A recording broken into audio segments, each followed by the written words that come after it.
이 시간 우리에게 주시는 하나님의 말씀은 누가복음 10장 38절에서 42절입니다. 제가 보는 성경으로 신약 110쪽입니다. 누가복음 10장 38절에서 42절의 말씀을 한 절씩 교독한 후 42절은 합독하겠습니다. 그들이 길 갈 때에 예수께서 한 마을에 들어가심에 마르다라 이름하는 한 여자가 자기 집으로 영접하더라.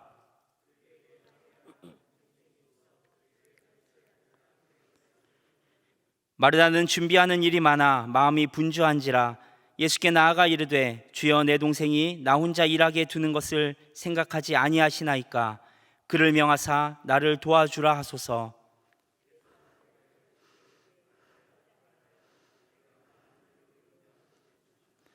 몇 가지만 하든지 혹은 한 가지만이라도 족하니라. 마리아는 이 좋은 편을 택하였으니 빼앗기지 아니하리라 하시니라. 아멘. 교구에는 구역이 있고 구역장님들이 계시듯이 제가 섬기고 있는 청년부에는 셀이라는 조직이 있고 셀 리더들이 매년 세워집니다. 그렇게 세워진 리더들은 연초에 8주간 교역자들과 함께 제자훈련 과정을 필수로 듣게 됩니다. 제자훈련이 시작되면 할 게 많습니다. 주중에는 하루는 함께 모여서 강의도 듣고 나눔도 하는 시간을 가지는데 이게 보통 1시간 반에서 2시간 정도 소요됩니다. 직장인들도 있고 학생도 있다 보니까 모두가 시간이 되는 저녁 늦게 모이는 경우가 대부분입니다. 강의뿐만 아니라 주중에 해야 할 과제들도 있는데 성경 읽기, 기도하기, 큐티 생활, 예배 생활 등 꽤 많은 과제를 한 주 동안 해야 하고 다 하지 못했을 때는 벌금도 있습니다. 쉽지 않습니다. 올해도 마찬가지로 세워진 리더들을 데리고 제자 훈련을 진행하였는데요. 간혹 퇴근이 늦는다거나 수업이 있다거나 해서 식사를 못하고 참여하는 청년들이 있습니다. 물론 줌으로 진행하다 보니까 이제 이 식사를 못한 청년들은 식사를 하면서 참여하도록 했습니다. 그런데 한 청년이 매주 식사를 한다고 줌 화면을 끄고 참여하는 거예요. 모임 시간이 저녁 8시였거든요. 식사를 못했다고 하기엔 늦은 시간이기도 하고 또 이게 한두 번이면 무슨 일이 있어서 식사를 못했구나 할 텐데 4주가 지나도 5주가 지나도 식사를 꼭 그 시간에 한다고 하니 제가 물었습니다. 대체 뭘 하길래 매주 이 시간에 밥을 먹는 거냐? 너가 그렇게 바쁘지는 않은 걸로 알고 있는데 밥을 좀 일찍 먹고 참여해라 했는데 그 친구가 말하기를 저희 집은 저녁을 온 가족이 함께 모여서 식사를 하는데 아버지가 그 시간에 들어와요 그러더라고요. 그 말을 듣고 웃으며 역시 저녁은 8시에 먹어야 맛있지, 천천히 먹고 와라 했습니다. 제자훈련 같이 받는 청년 중 한 명이 이 상황을 보고 웃으며 전도사님 탈룰라라고 하더라고요. 성도님들, 탈룰라가 무슨 말인지 혹시 아시나요? 오래전에 개봉한 영화 중에 쿨러닝이라는 영화가 있습니다. 저도 아주 어릴 때 본 기억이 있는데요. 이 자메이카 봅슬레이 팀 이야기를 다룬 영화입니다. 탈룰라는 이 팀에서 사용하는 썰매의 이름인데 이 팀 동료들이 모여서 자기들의 썰매를 뭐라고 부를까, 무슨 이름을 지을까라고 의논하는 도중에 한 팀원이 탈룰라는 어떠냐라고 제안을 합니다. 다른 동료가 듣고 그 이름 너무 이상한데 대체 어디에서 따온 이름이냐 묻자 이 탈룰라라는 이름을 제안한 사람이 대답하죠. 우리 엄마 이름.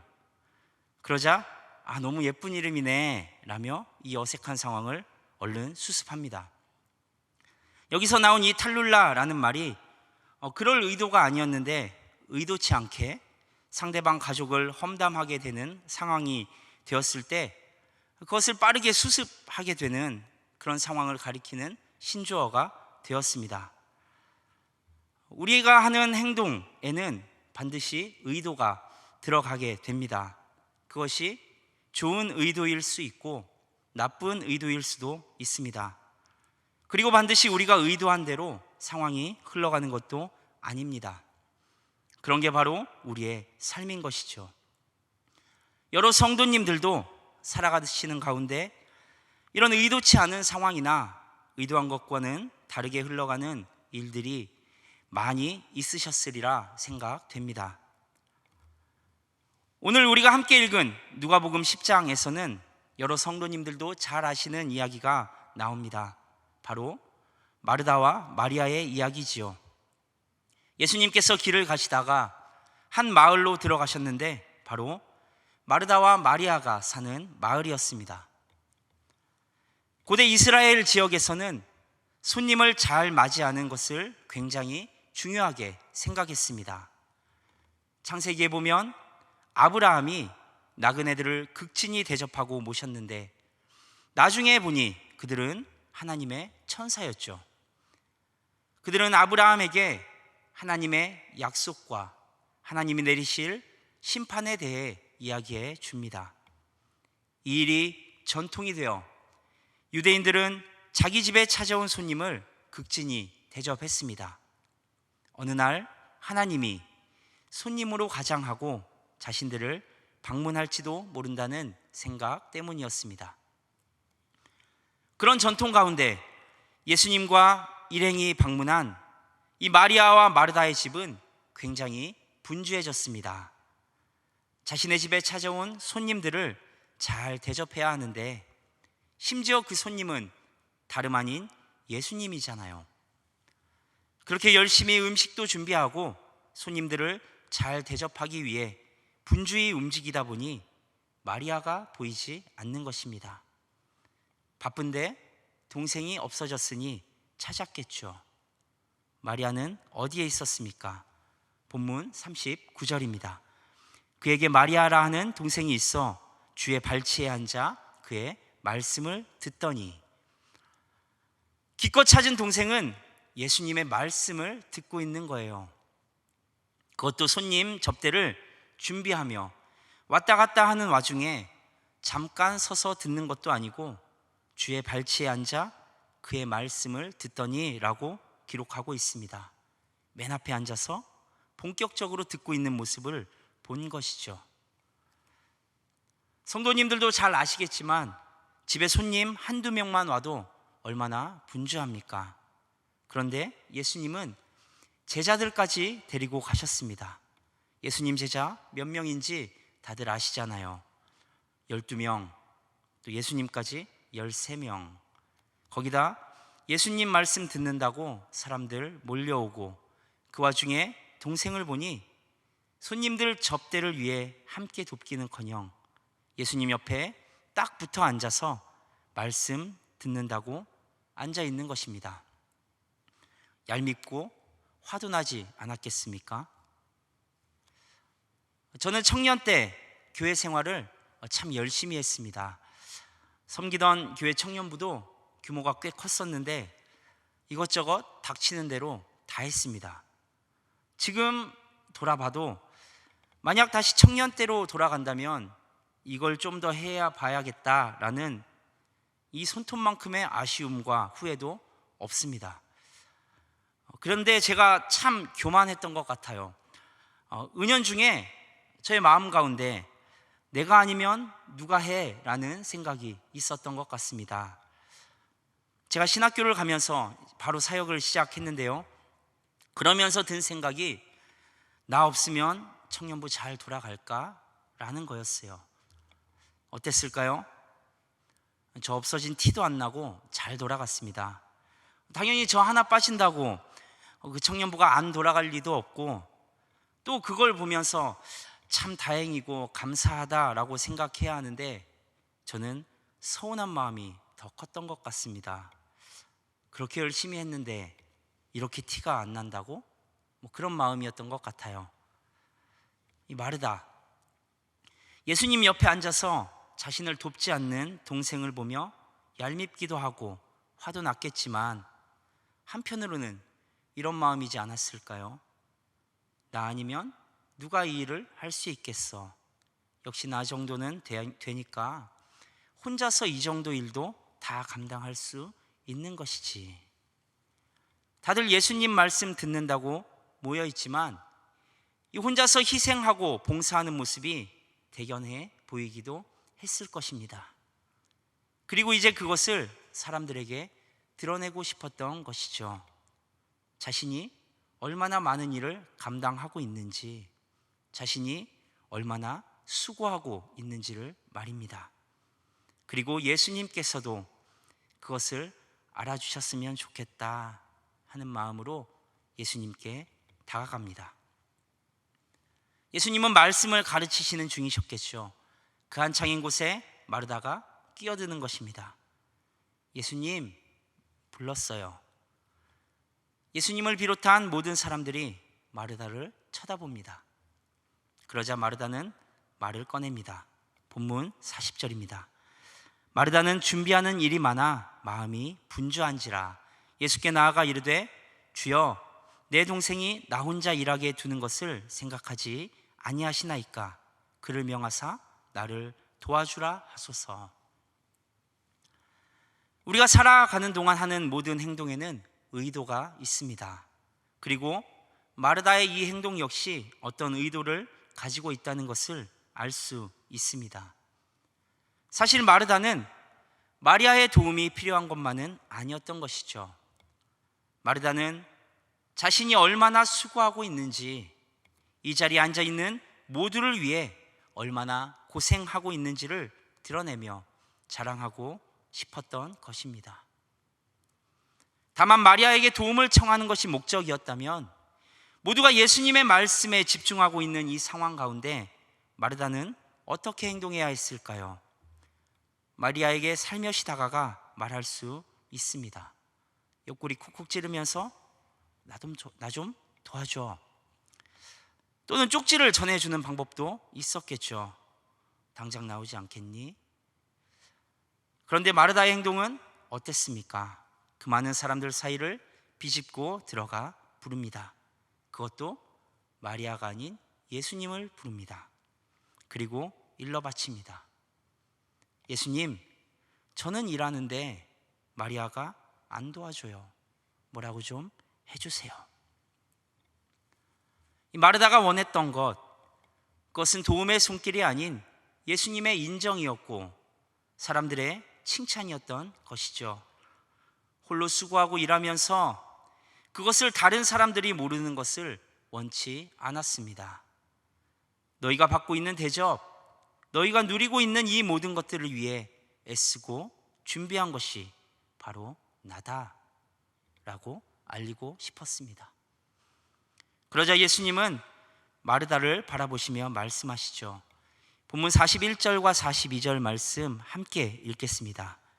주께서 대답하여 이르시되 마르다야 마르다야 내가 많은 일로 염려하고 근심하나 몇 가지만 하든지 혹은 한 가지만이라도 족하니라. 마리아는 이 좋은 편을 택하였으니 빼앗기지 아니하리라 하시니라.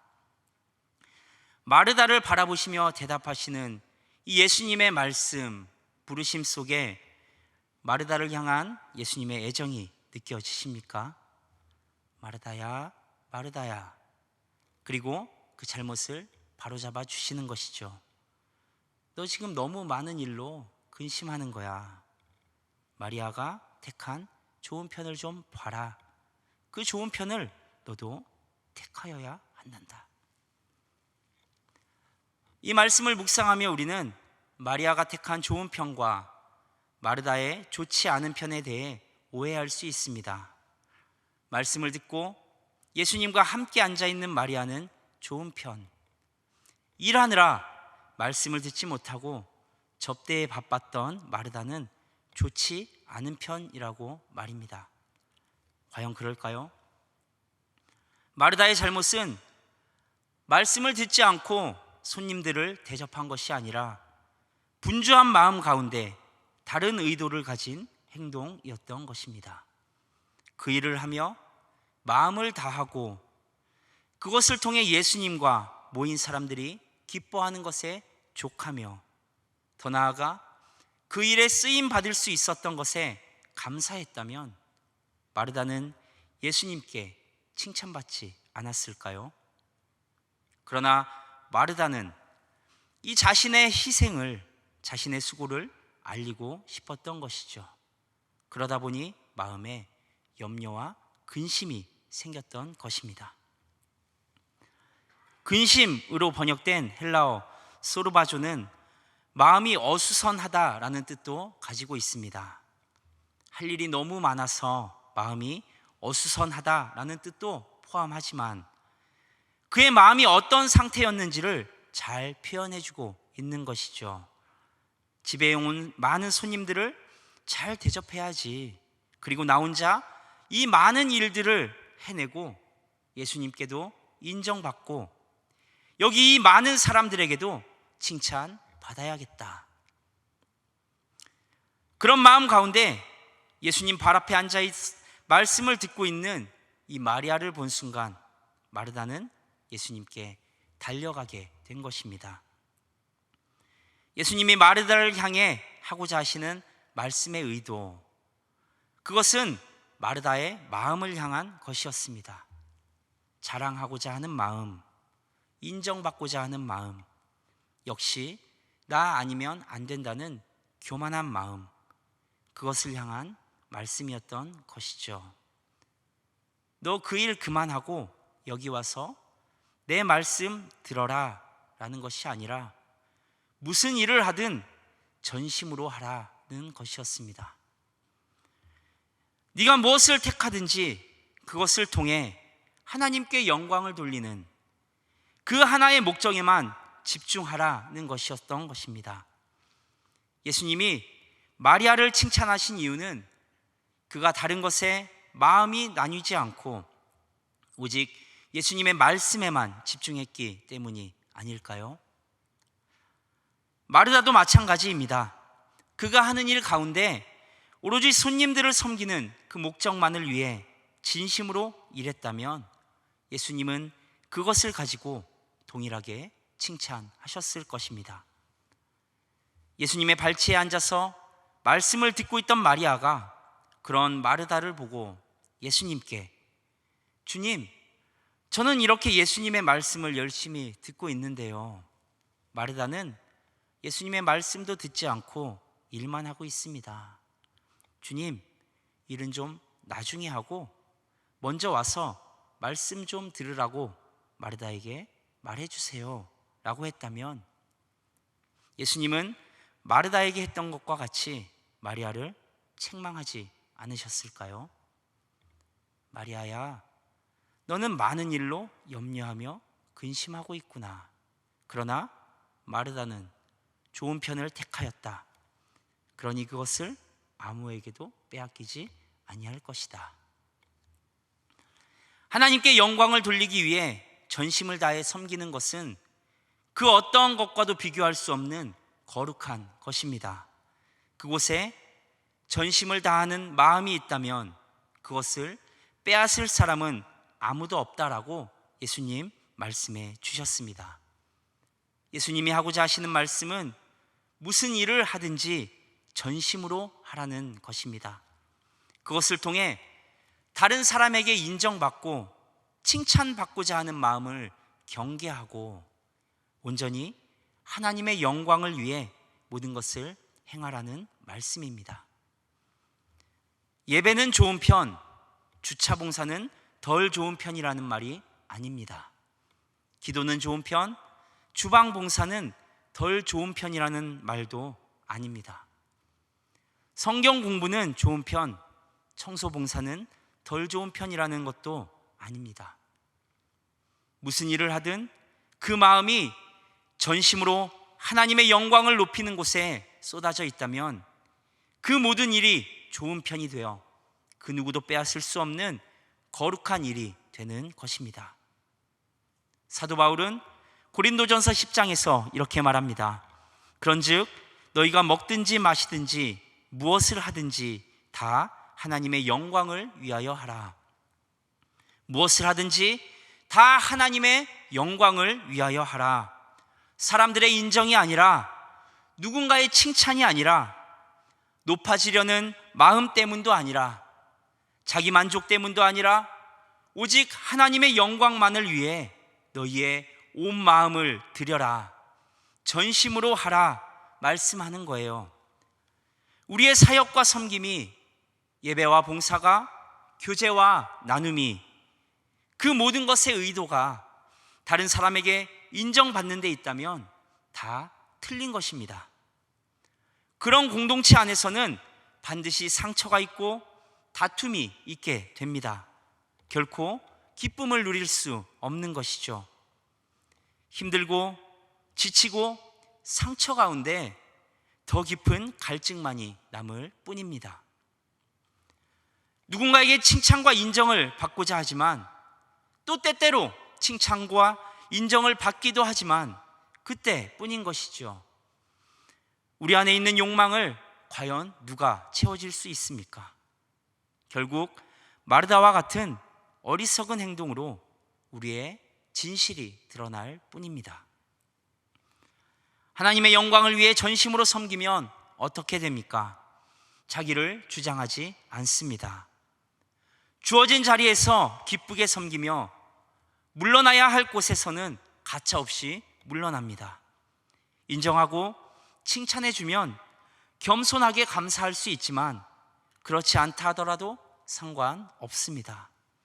나를 통해 하나님 영광 받으시고 공동체가 세워졌다면 그것으로 충분하기 때문입니다. 더 이상 갈증은 없는 것이죠. 함께하는 사람들은 편하고 기쁨이 넘치게 됩니다. 그렇다면 우리의 사역을, 우리의 예배를, 우리의 섬김을 돌아봐야 하지 않겠습니까? 내가 있는 자리에서는 과연 어떤 일들이 일어나고 있는가? 함께하는 사람들은 기뻐하며 힘들고 어렵지만 그 안에서 힘을 얻고 누가 알아주던 그렇지 않던 동일한 마음으로 서 있는가? 아니면 모일 때마다 불편하고 별일 안 했는데도 지치고 힘들고 누가 알아주면 으쓱하지만 그렇지 않으면 서운한 마음에 다 그만두고 싶은가? 점검해봐야 하지 않겠습니까? 그리고 그 이유가 과연 내 옆에 있는 사람 때문일까요? 사랑하는 여러 성도님들, 우리가 하나님 앞에 이렇게 전심으로 나아갈 수 있다면 주님 보시기에 얼마나 아름다운 교회가 되겠습니까? 그러나 우리 안에 있는 죄악은 우리를 그렇게 내버려 두지 않습니다. 끊임없이 우리의 마음을 자극하며 오늘 하나님의 영광을 위해 섬겼다는 것에 기뻐했다가도 내일 사람들의 말 한마디에 상처받는 것이 우리의 모습입니다. 그래서 우리에게는 예배가 필요하고 기도가 필요하고 영적인 교제가 필요한 것입니다. 봉사하는 만큼 기도해야 합니다. 기도하는 만큼 봉사해야 합니다. 예배를 사모해야 합니다. 그리고 예배를 사모하는 만큼 다른 사람을 위해 섬기는 일 또한 사모해야 합니다. 말씀을 더 열심히 알아가야 합니다. 그랬다면 그 후에는 말씀을 실천해야 합니다. 마리아가 자신이 택한 좋은 편을 끝까지 지켜내려면 예수님의 말씀을 다 듣고 난 후 자신이 할 일을 찾아 열심히 섬겨야 하는 것이지요. 마르다가 예수님 앞에 칭찬받기 위해서는 전심을 다해 손님들을 대접하고 그들이 떠난 후에는 하나님 앞에 머물며 나아가는 시간을 가져야 하는 것입니다. 그것만이 타락한 우리의 마음과 그 안에서 끊임없이 우리의 마음을 분주하게 만드는 것들로부터 우리 자신을 지킬 수 있는 유일한 길이 되는 것입니다. 예수님은 그것을 아셨기에 이 마르다의 분주한 마음을 또 마리아의 순전한 마음을 말씀하시며 우리에게 해야 할 것이 어떤 것인지를 분명히 보여주신 것입니다. 봉사만 하고 예배를 소홀히 한다면 처음의 열정은 순식간에 사라지는 것이죠. 불평불만이 쌓여갑니다. 많은 일을 하지만 그 일들을 통해 좋은 열매가 맺어지지 않습니다. 왜 예배 드리지 않느냐고 물으면 일이 너무 바빠서 예배 드릴 시간이 없다고 말하죠. 그러나 영적 준비가 없는 섬김은 스스로를 교만함과 분주함에 빠뜨릴 뿐입니다. 예배만 좋아하고 봉사를 소홀히 하거든요. 온실 속의 화초입니다. 아주 작은 시련에도 말씀은 온데간데 없이 사라져버리는 것입니다. 순식간에 시들게 되는 것이죠. 왜 봉사하지 않느냐라고 물으면 상처받을까봐 라고 대답하지만 상처 없이는 성장도 없다는 것을 모르는 것입니다. 우리가 신앙 가운데 좋은 열매를 맺기 위해서는 이제 온실에서 나와 주신 말씀과 은혜를 실천하며 살아야 하는 것입니다. 예배를 사랑하십니까? 그것과 동일하게 섬김의 자리를 사모하시기 바랍니다. 누구보다 열심히 기도하십니까? 그와 동일한 정도로 공동체를 위해, 그 안에 형제 자매들을 위해 시간과 노력을 들이시기 바랍니다. 말씀 가운데 서 계십니까? 그와 동일한 열심으로 봉사하시기 바랍니다. 그럴 때 우리에게 주신 은혜는 점점 더 커질 것이고 우리의 믿음은 갈수록 더욱 견고해질 것입니다. 섬김을 사랑하십니까? 그것과 동일하게 예배도 사랑하시기 바랍니다. 예배가 없는 섬김은 우리의 마음을 근심하게 만들 뿐입니다. 공동체를 위해 시간과 노력을 들여 돌보고 계십니까? 동일한 열심으로 기도의 자리로 나아가시기 바랍니다. 기도가 없다면 결국 우리의 끝은 교만일 수밖에 없습니다. 모든 봉사 가운데 열심을 가지고 계십니까? 동일한 마음으로 말씀 가운데 서시기 바랍니다. 말씀 없는 봉사는 훈련 없이 수술하는 의사와 같습니다. 영적 훈련이 바로 되어져야 하나님이 원하시는 바른 섬김의 자리로 나아갈 수 있게 되는 것입니다.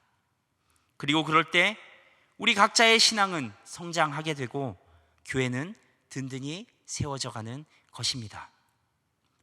우리 모두가 하나님의 영광을 위해, 교회의 유익을 위해 모든 일 가운데 전심을 다해 섬기며 나아갈 때 더 큰 하나님의 은혜를 바라보며 그것을 우리 삶 가운데 누릴 수 있게 되는 것입니다.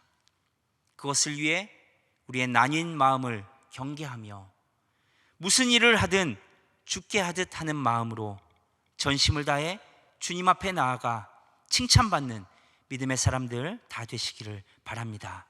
기도하겠습니다.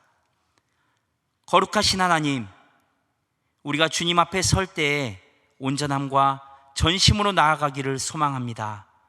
우리의 삶 가운데 함께하여 주셔서 행하는 모든 것이 주님의 영광을 위해 나아가는 하루하루 되게 인도하여 주옵소서.